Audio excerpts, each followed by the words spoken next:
다음 소식입니다. 30대 유부녀 여교사 그리고 중3 남학생이요. 성관계를 맺은 것으로 드러나 파문이 일고 있습니다.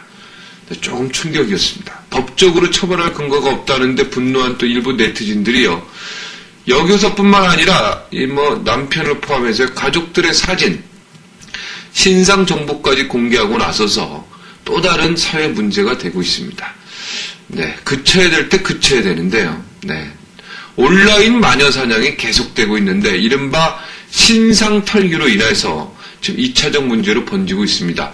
오늘 이 문제를 좀 짚어보겠습니다. 경희대 법학전문대학원 정환 교수와 함께 자리했습니다. 어서 오십시오. 안녕하십니까? 네. 이 사건 보고 소감이 어떠셨습니까? 네, 저는 이제 사이버 범죄를 전문적으로 연구를 하다가 보니까 네.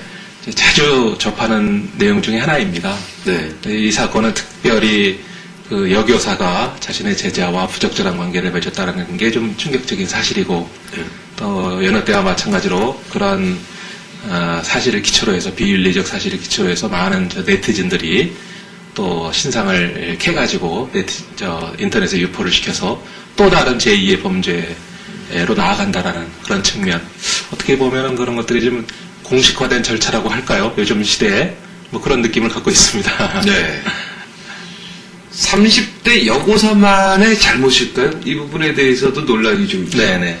이 사건은 이제 두 가지의 법률 문제를 갖고 있습니다. 네. 하나는 여교사와 그 제자인 남중생 간의 부적절한 관계의 법률 문제이고요.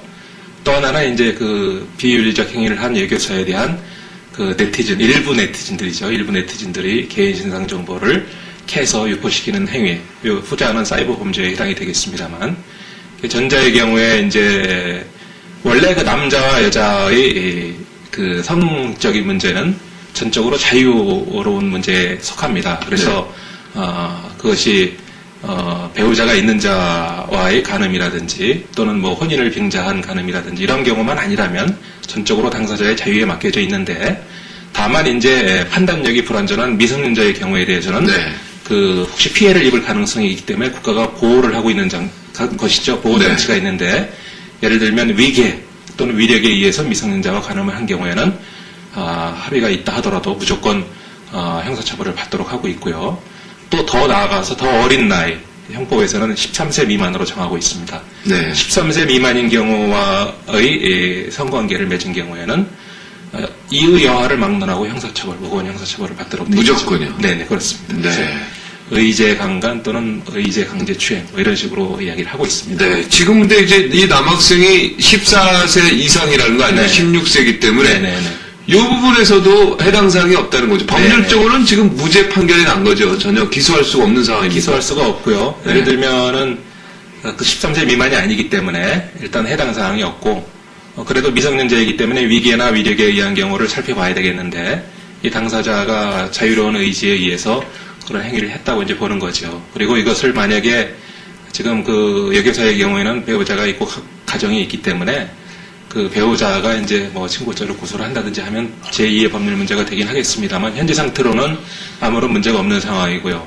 혹시나 이런 부적절한 관계를 맺고 나서 금전 등 대가가 지급이 되었다고 한다면은 우리가 네. 요즘 문제시되고 있는 아동 청소년 성보호법에 의해서 네. 처벌이 될 가능성도 있긴 있습니다. 네. 그런 것을 다 지금 충족하지 못하고 있는 상황인 것 같습니다. 학교 다니실 때, 중고등학교 다닐 때 여자 선생님 좋아해 보신 적 있으세요? 많이 좋아했죠. 많이 좋아했죠. 네. 저도 상당히 많이 좋아했는데, 네. 그때 이제 남자 학교에서는 이렇게 거울 같은 걸로요. 이렇게 장난도 많이 치고 있지 않습니까? 치마 입고 선생님. 네. 근데 선생님을 참 이렇게 흠모하고, 네. 이 남학생들은 좀 그런 건 있어요. 네. 예. 근데 이제 두 분 다 어떻게 보면 이 학생하고 저기 선생님하고 둘 다 서로 좋아해서 했다. 이러니까 참 뭐라고 말을 못하는 거죠, 지금. 네.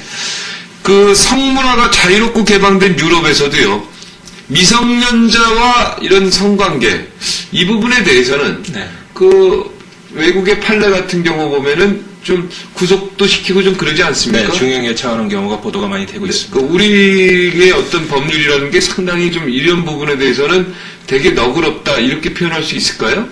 우리가 이제 전통적으로는 상당히 그 엄격한 그런 법제를 취해 왔는데 현행 형법제도는 그렇게 너그럽게 된 이유는 저희가 이제 조금 전문적으로 들어가면 대륙법계의 법 시스템을 갖고 있기 때문에 그렇습니다. 그래서 저희 대륙법계라고 하면 바로 유럽을 얘기하는데 이제 독일이나 프랑스의 법제가 일본을 거쳐서 우리나라에 들어와 있는 상태이죠. 그래서 우리나라의 법제와 유럽의 법제는 상당히 비슷합니다. 좀 전에 말씀드린 것처럼 13세 미만이나 형사 미성년자와 성관계를 했을 경우에 형사처벌하는 내용은 좀 비슷합니다. 다만 우리는 13세 미만으로 돼 있는데 일본하고 좀 비슷한 것 같고요. 유럽에서는 대체로 14세 정도가 기준인 것 같습니다. 네. 그럼 외국의 판례를 봐서도 이 경우에는 해당이 안 되네요. 16세하고. 근데 이제 미주 지역으로 가면은 조금 더 20세 미만이 연령 기준이 좀 올라갑니다. 네. 20세 미만까지는 아니고요. 네. 각 주에 따라서 좀 다른데 어떤 주에는 16세 미만의 자와 아이 성관계를 형사처벌하는 경우도 있고 어떤 주에는 네. 18세까지도 처벌하는 경우가 있고요. 우리나라에 비해서는 상당히 그 연령 기준이 높다고 할 수가 있겠습니다. 네. 16세면은 자, 중3인데요. 네네. 네. 그렇게 막 어리다고만 할 수도 없고요. 어떻게 보면은요. 사실 요즘 지금 중3 때 시절을 생각해 보세요. 만약 그래도 우리 스스로는 컸다고 생각하는 때죠. 맞습니다. 네. 제가 또 초등학교 졸업할 때만 돼도 나도 이제 알 거 다 안다 이렇게 생각을 했었죠, 사실은. 네. 네네. 그렇죠. 좀 안다고 생각했었죠. 네. 그렇지만 나이 들어서면 16세는 어리죠. 아직은. 그렇습니다. 네. 네. 아직은 세상 저기 보는데 일단 선생님이 잘못했죠. 크게 잘못했습니다. 네. 크게 아니죠. 선생님인데요. 네네. 네. 가르쳐야 되는 선생님인데요. 네. 자, 근데 이제 문제가요. 여기서 선생님이 가르쳐야 될 선생님에 대해서 사실 잘못했다고 얘기하는데 네티즌 수사대가요. 해당 여고사의 사생활을 속속들이 파헤쳐서 예를 들어서 사진, 가족 사진까지 막 저를 보셨습니까 혹시? 사진은 아직 못 봤고요. 네, 저는 내용만 알고 있습니다. 저는 보려고 했는데 이미 지나갔더라고요. 네. 다 없어졌더라고요. 못 봤는데요. 그게 이제 다 또 인터넷에 떠돌고요. 네. 네. 이 뭔가 문제가 있죠, 이거. 네. 네. 이 부분에 대해서는 어떻게 생각합니까? 이렇게 사생활이 이렇게 침해되는 이 인터넷, 이 사회에 대해서는.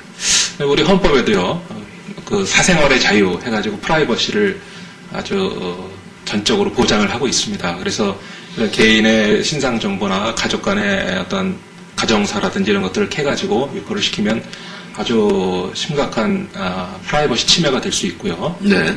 또 이런 내용들이 이제 피해자 입장에서 볼 때, 이것은 피해자 입장에서 생각할 수밖에 없습니다. 피해자 입장에서 볼 때는 어떤 경우에는 모욕이 될 수도 있고요. 네. 어떤 경우에는 명예훼손이 될 수도 있습니다. 그래서 그러한 구성 요건을 충족을 한다면은 피해자 입장에서는 모욕죄로 고소를 한다거나 또는 사이버 명예훼손죄로 고소를 할 수도 있고요. 또 이런 그 개인 정보를 유출시키는 사람들은 그런 고소가 있는 경우에 형사 책임을 질 수도 있겠지만 기본적으로 타인의 개인 정보를 수집함에 있어서 인터넷상에 유통되고 있는 걸 수집한 것이 아니라 어떤 해킹이라든지 어떤 그 불법적인 수단을 통해서 수집을 했을 경우에는 그 정보통신망법상의 불법 해킹 책임까지도 형사 책임도 져야 되는 그런 여러 가지 문제들이 섞여 있습니다. 네.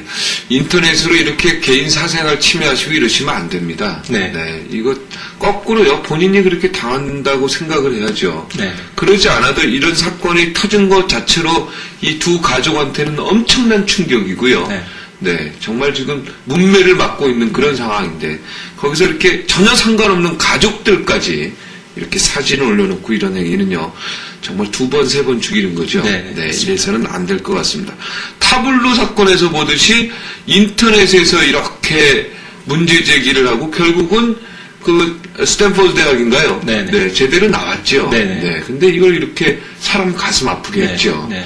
이런 앞으로의 좀 이런 거를 좀 막을 사회적 제도가 좀 철저히 좀 마련돼야 된다는 생각이 드는데요. 네네네. 그 타블로 사건도 마찬가지고요. 보통 그 유사한 사건에서 볼 수 있는 것처럼 이제 출발은 네티즌들의 호기심에서 출발을 합니다. 네. 특정인이 뭐 미국에서 유명한 대학을 나왔다고 하는데 그럴 리가 없다라는 호기심에서 이제 출발을 하게 되는 것이죠. 네. 나중에 사실이 밝혀지면 그것을 인정을 하고 이제 접어야 되는데 그렇지 않고 특정인을 끝까지 모함하는 그 루머를 퍼뜨리면서